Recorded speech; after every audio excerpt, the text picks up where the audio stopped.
जाऊन जरा तोंडाला कुलूप लाव, नाहीतर 4G 5G च्या मोबाईल वाले नुसता तोंडाचा पट्टा चालवते. तू लक्ष देऊ नको यार. अगं हौशे भवाने, तुला त्या मोबाईलचा पट्टा माहित आहे, कामाला पट्टा का चालू करत नाहीस ग? काम करलं तर रेंटल्या मोबाईलने एकटाच कामाला घेतल्या घालतीस की, आणि बोलायला पाहिजेच होय. काम त्या तोंडाला येऊ दे, मग बघते तुला. आमच्या म्हातारीचं नाव फक्त शांता. बया कैलाशी आणि महाग सारं असा धिंगाणा घालती घरात. नुसतं नाव आणि शांता आणि हातात घेतली कोयता. अरे गाड्या, कुठं आराम आहे कुठं पहिला? आज ते काठीला बोलावला. झालं अंतर महाभारत सुरू झालं. काय तुम्ही जमत नाही का भांडून दिसत वटवट चालू असते. घर आहे की कुस्तीचा आकडा तेच मला कळत नाही. घरात ती पोरगी आजारी आहे, तिचं काय बघताही नाही. अहो त्याच तर मला सांगायला आली होती, पण ह्या दोघी तुम्ही तर गप्पच बसा पारून.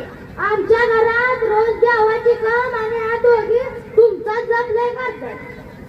अरे गाड्या, तुला लय वेळा सांगितलं या, आमच्यात नका पडूस तू.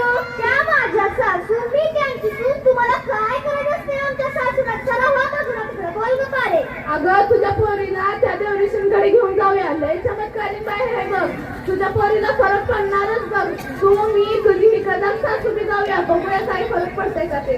अगं कुठली ते देवऋषी, काय फरक नाही पडला मग काय करायचं? या धोंड्याचं पहिल्यापासून असं आहे, कुणाच्या बी कामात मोडकाच घालतं या. लाव त्या तोंडाला कुलूप, नाहीतर जा रानात. चल गे राणे आणि हौशे. या थांबा. तत नका बसू. तत चेककीन बसलीये. थांबा. तत कैदाशीन बसलीया. नको तत म्हातारं झोपलंय. अगं ऐका बाई, तुझं हे घर आहे का मसाला आहे? सगळी भूत इकडेच आली ती होय. आई साहेब, या पोरीला राहू द्या.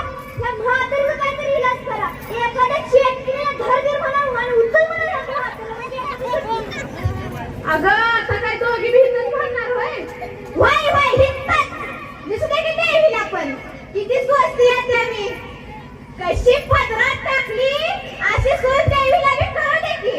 कुठल्या जन्माचं पाप माझं अशी बाई मला लेकराच्या नशिबी आली.